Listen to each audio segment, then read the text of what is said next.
अल्हम्दुलिल्लाहि वकफ़ा वसलामुन अला इबादिहिल्लज़ीना इस्तफ़ा। अम्मा बाद।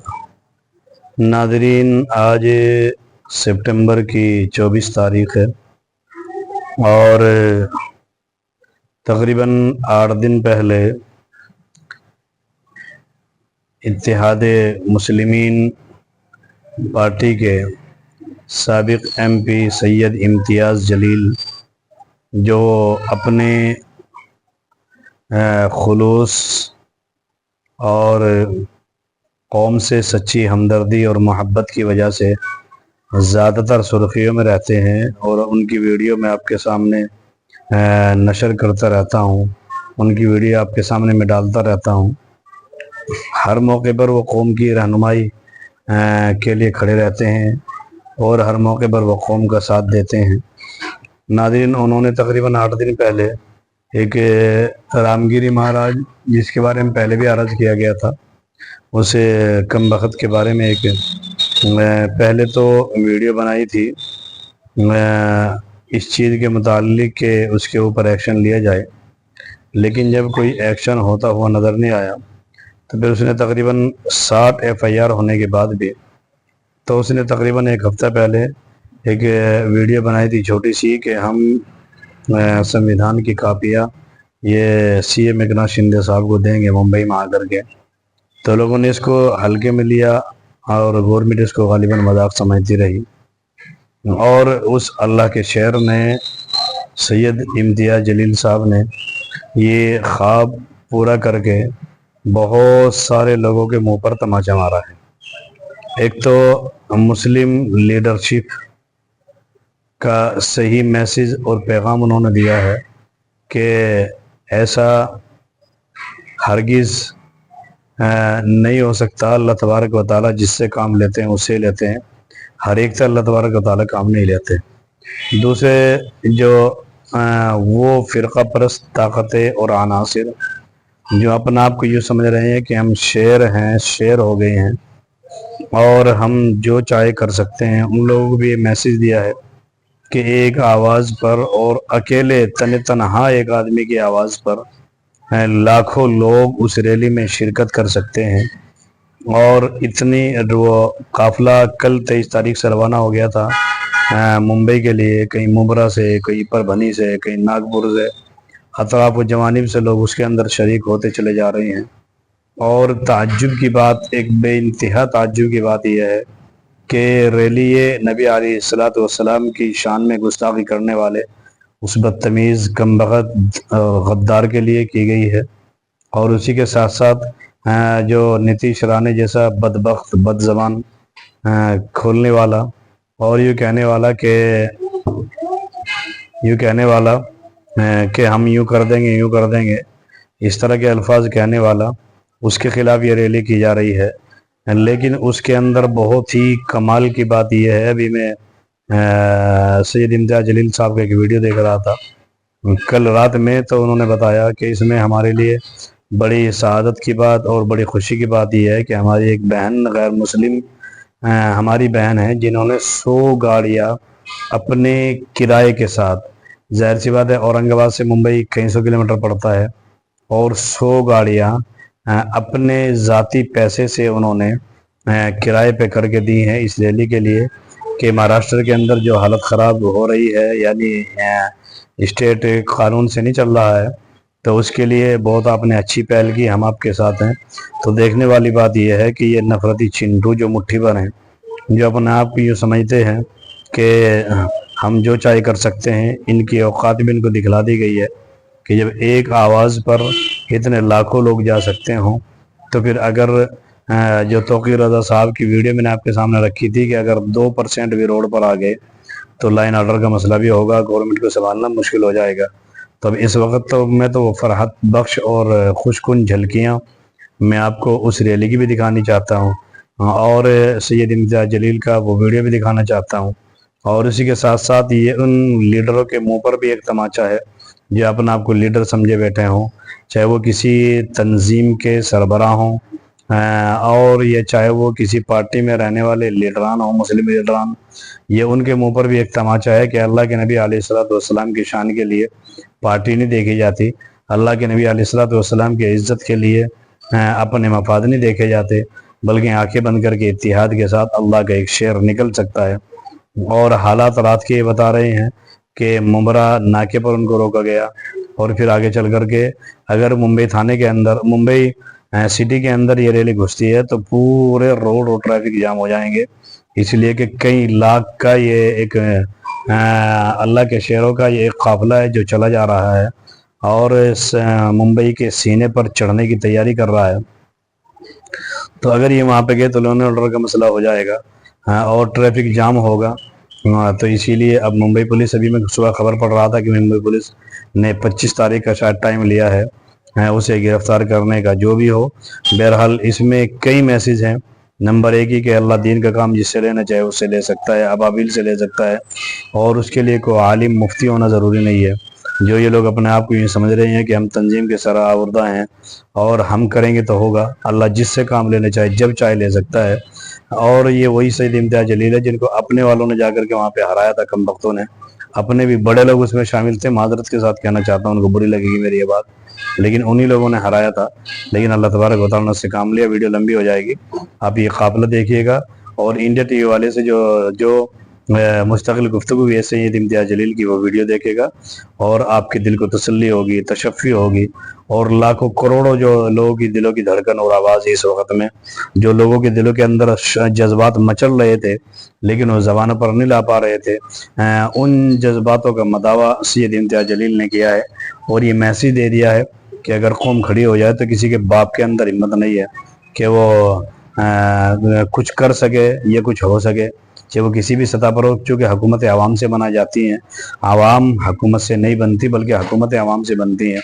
और शाह वलीउल्लाह का वो मक़ूला है कि खल्क़ खुदा की आवाज़ नक़ार खुदा होता है। तो इसीलिए समझने की ज़रूरत भी है और इसी के साथ साथ ये वीडियो देखें आप और दिल को तसल्ली भी हासिल करें और आइंदा के लिए तैयार रहे कि अगर कोई ऐसी आवाज़ निकले तो इंशाअल्लाह मुझ पर लब्बैक कहेंगे। मैं वीडियो लंबे नहीं करना चाहता, वीडियो देखिएगा आप।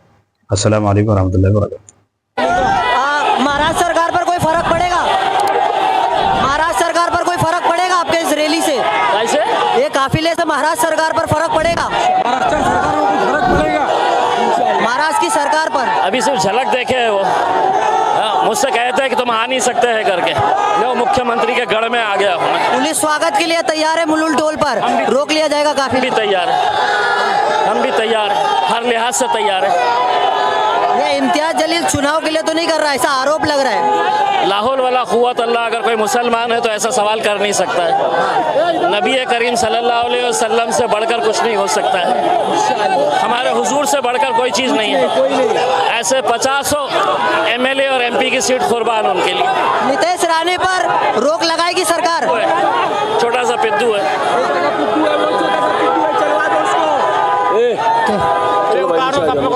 थैंक यू भाई।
हजारों गाड़ियों के काफिले के साथ इम्तियाज जलील मुंबई की ओर कूच कर रहे हैं। सीधे उन्हीं से बात करते हैं। इम्तियाज जी, आखिर क्या वजह हुई कि आपको इस तरह से औरंगाबाद से मुंबई जाना पड़ रहा है? देखिए, मैं सिर्फ औरंगाबाद से नहीं, आज पूरे महाराष्ट्र से लोग इकट्ठा हुए हैं। वो हुकूमत को याद दिलाने के लिए जा रहे हैं हम कि ये राज्य जो है वो कायदे से, कानून से, संविधान से चलेगा।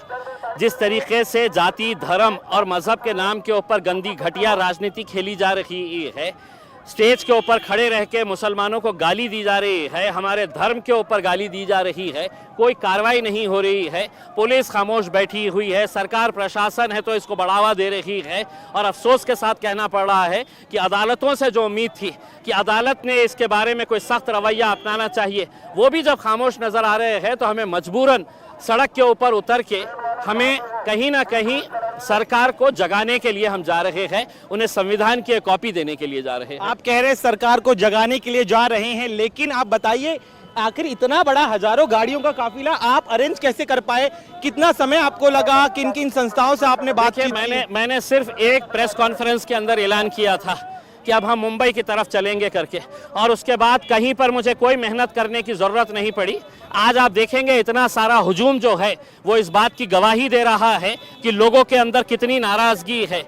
क्या ये देश, क्या ये राज्य गुंडागर्दी के हिसाब से चलेगा कि कोई कुछ भी कहेगा और हमने खामोश बैठ के सुनते रहना चाहिए, पुलिस ने खामोश बैठ के सुनते रहना चाहिए? महाराष्ट्र का एक इतिहास रहा है, बहुत अच्छे पुलिस ऑफिसर्स यहाँ पर रहे हैं, लेकिन अफसोस के साथ कहना पड़ रहा है कि राजनीति ने इनके ऐसे हाथ बांध रखे हैं कि ये बेचारे भी कुछ कर नहीं पा रहे हैं। अपनी आंखों के सामने देख रहे हैं कि गैर कानूनी कुछ हो रहा है, कोई क्रिमिनल एक्ट हो रहा है, लेकिन कर नहीं पा रहे हैं क्योंकि सरकार ने इनके पूरे हाथों को जकड़ के रखा हुआ। लेकिन देखिए, रामगिरी महाराज का कहना है कि उन्होंने कोई भी गलत बयान नहीं दिया है, अगर आपको आपत्ति है तो आप कोर्ट जाइए।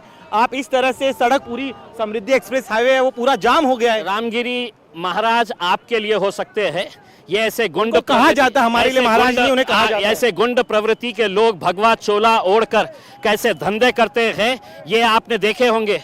आसाराम बापू के सामने है तो पैरों के ऊपर पड़े रहते थे, लोटांगन करते थे, आज जेल में पड़ा हुआ है। ये भी जो है ये एक घटिया किस्म का आदमी है जिसकी मानसिकता घटिया है, और प्रवचन के दौरान इंसान ने इंसान की हैसियत से कैसा जीना चाहिए करके ये बताया जाता है। तुम्हारा धर्म खराब, तुम जिसको मानते हैं वो खराब, ये सब बातें हैं तो नहीं सुनने के लिए लोग आते हैं करके।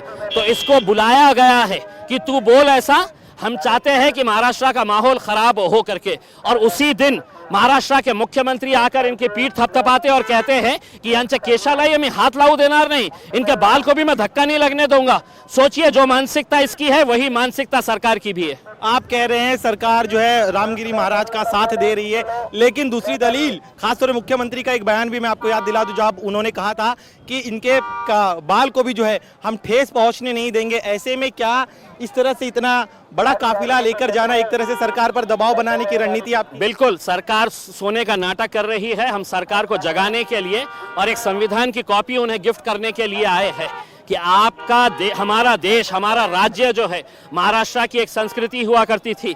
छत्रपति शिवाजी महाराज, छत्रपति संभाजी महाराज, फुले, शाहू, अंबेडकर, पुरोगामी महाराष्ट्र कहते थे। आज उसी महाराष्ट्र की हालत आपने क्या कर दी है? सिर्फ आपने राजनीतिक घटिया सिर्फ कुर्सी हासिल करने के लिए आप दंगे भड़काना चाहते हैं, आप माहौल खराब करना चाहते हैं, आप हर एक को छोड़ दिए हैं स्टेज के ऊपर कि जाओ गाली दो जिसको देना है, हम तुम्हें हाथ नहीं लगने देंगे, बल्कि तुम्हारी सुरक्षा और बढ़ाएंगे हम।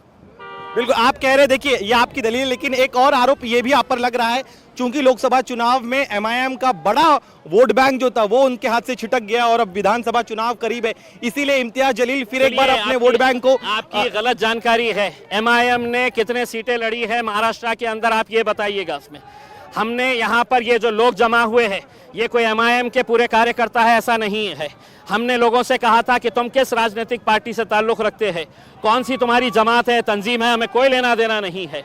यहाँ पे बाहैसियत मुसलमान तुम आइएगा, वरना जिस तरीके की बयानबाजी चल रही है आज, महाराष्ट्र के जो हालात बन रहे हैं, उससे तो हमें ऐसा लग रहा है कि सरकार चाहती है कि कहीं ना कहीं कुछ गड़बड़ हो जाए और हमारी है तो राजनीति है तो चलती रहे, हमारी दुकान चलती रहे। आप सरकार पर आरोप लगा रहे हैं, लेकिन विपक्ष जो है महाविकास आघाड़ी, उनके कई नेताओं का कहना है कि आप और बीजेपी मिले जुले हुए हैं, चुनाव के ठीक पहले माहौल खराब करना चाहते हैं। आरोप हमने बहुत पहले भी सुन चुके हैं। उसमें आज किसी में इतनी हिम्मत नहीं है एक आवाज़ के ऊपर इतनी पब्लिक अगर आई है तो वो मेरे नाम के ऊपर नहीं आई है, वो हमारे प्रॉफिट मोहम्मद के नाम के ऊपर आई है, जिनके बारे में गलत बयानी होने के बावजूद भी लोग उसकी तायीद कर रहे हैं, उसका सपोर्ट कर रहे हैं। लोग उनके नाम पे आए हैं, इम्तियाज़ जलील और एमआईएम के नाम के ऊपर ये लोग इकट्ठा नहीं हुए हैं। एक आरोप ये भी लग रहा है कि इतनी बड़े पैमाने पर जो भीड़ आई है, आपने सभी को इमोशनली अपील की थी कि आप जो है अल्लाह की खातिर जो है अपने पार्टी को डिफरेंसेस को बिल्कुल सही भूलकर कहा। यहाँ पर आए। क्या एक बिल्कुल आपका सही है, क्योंकि मैंने जब ये ऐलान किया था तो सबसे पहले आलोचना जो है वो करने वाले कांग्रेस के और राष्ट्रवादी कांग्रेस के मुसलमान थे। वो मुसलमान थे जो आज के दिन उद्धव ठाकरे के साथ जुड़े हुए हैं। उन्हें ऐसा लगता था कि मैं कोई राजनीति कर रहा हूँ। मैंने हाथ जोड़कर लोगों से कहा कि मैं तुमसे अपील करता हूँ, हाथ जोड़कर अपील करता हूँ कि एक मर्तबा हम अपने राजनीतिक मतभेद साइड में रखेंगे और बाहैसियत मुसलमान हम आएंगे यहाँ पर सड़क के ऊपर, क्योंकि ये मेरा भी देश है, ये मेरा राज्य है, उसमें मुझे भी गर्व है आज भारतीय मुसलमान होने की हैसियत से। आप मुझे किस तरीके से, मैं क्या गालियाँ सुनने के लिए आपके बैठा हुआ हूँ यहाँ पे? कोई कायदा कानून नहीं है। जो कानून है तो नारायण राणे के लड़के के खिलाफ के लिए है, वही कानून मेरे लिए है। अगर वो बोल सकता है तो मैं भी बोल सकता हूँ, उससे अच्छा बोल सकता हूँ। लेकिन आप लगातार दलील दे रहे हैं कि आपकी संस्कृति में नहीं है, सिखाया नहीं गया है, इसीलिए आप भड़काऊ बयान नहीं दे रहे हैं। लेकिन दूसरी तरफ जो आपके विरोधी है वो कह रहे हैं कि आज सही मायनों में एमआईएम जो है वो पूरे दल बल के साथ मुंबई पहुंच रही है और आज तक कभी देखा नहीं गया कि इतने बड़े पैमाने पर इतने संख्या में लोग मुंबई कूच करे हजारों गाड़ियों के साथ। देखिए, मैंने पहले ही कहा था पहली प्रेस कॉन्फ्रेंस के अंदर कि महाराष्ट्र के इतिहास की ये सबसे बड़ी रैली होगी। लेकिन जैसे जैसे ये काफिला बढ़ता गया, मैं आपको यकीन के साथ कहता हूं कि हिंदुस्तान के इतिहास के अंदर इतनी बड़ी रैली आपने देखे नहीं होंगे जो आज मुंबई पहुंचे तक लोग अलग अलग इलाकों से हमें जोड़ने वाले। लेकिन अगर आपको मुंबई तक पहुंचने नहीं दिया गया तब क्या निकले तो सही है, निकले तो सही है। हर रोज हमारा संघर्ष का दिन है, हर रोज हम लड़ते रहते हैं, आज भी लड़ेंगे, संघर्ष करेंगे। हमारा मकसद जो है पहुंचाने का, वो पहुंचाने की कोशिश करेंगे।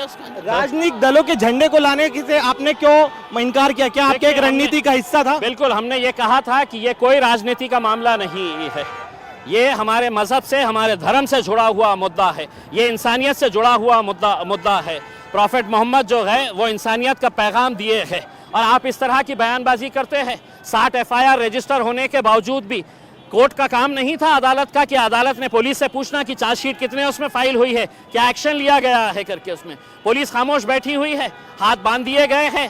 IPS ऑफिसर डरे हुए हैं कि कहीं पर हमें कोई नक्सलाइट एरिया के अंदर ट्रांसफर कर देगा, तो कोई कुछ कर नहीं रहा है। चलिए, एक आखिरी सवाल मेरा, यहाँ पे जो पीछे भीड़ दिखाई दे रही है, इस भीड़ के बारे में बताइए। कहाँ कहाँ किन किन इलाकों से ये तमाम लोग पहुंचे? महाराष्ट्र के कोने कोने से, छोटे छोटे गांव से तक लोगों ने, जिनके पास पैसा नहीं था वो लोगों ने है तो थोड़े थोड़े पैसे जमा करके है तो ये गाड़ियां लिए हैं और गाड़ियां लेकर है तो उन्होंने ये समर्थन आपको आगामी चुनाव में भी दिखाई देगा? मेरा चुनाव से इस मुद्दे का कोई संबंध नहीं है, कोई संबंध नहीं है। आपको साफ तरीके से बताना चाहता हूं मैं। लड़ाई जारी रहेगी, लड़ाई जारी रहेगी, लड़ाई जारी रहेगी। बिल्कुल, हमारा संघर्ष, हर रोज हमारा संघर्ष रहता है, आगे भी संघर्ष जारी रहेगा। एक जाने से पहले आप देखिए, हम लोग काफी हद तक आगे, लेकिन बताया जा रहा है कि बिना इजाजत आप लोग आगे बढ़ रहे हैं, ऐसे में आपको रोको? कोई ऐसी बात नहीं है। मैं पूरे लगातार 3 दिन से पुलिस अधिकारियों के संपर्क में था। मैंने पूरा पत्र व्यवहार किया था DG मैडम के साथ, यहाँ के कमिश्नर के साथ, पूरी इत्तला इन सबको दे दी गई थी। ये पूरे लगातार 2 दिन से मेरे संपर्क में थे, पूरा रूट हमने तय किए थे, तो ऐसी कोई बात नहीं है कि कोई परमिशन ये वो की। चलिए, शुक्रिया हमसे बात करने के लिए। तो ये थे इम्तियाज जलील, जिनका कहना है कि वो इजाजत के साथ ही प्रयास किया था, इजाजत नहीं मिली, लेकिन वे मुंबई तक जरूर कूच करेंगे। कैमरामैन अरुण के साथ दिनेश मौर्य, इंडिया TV, मुंबई।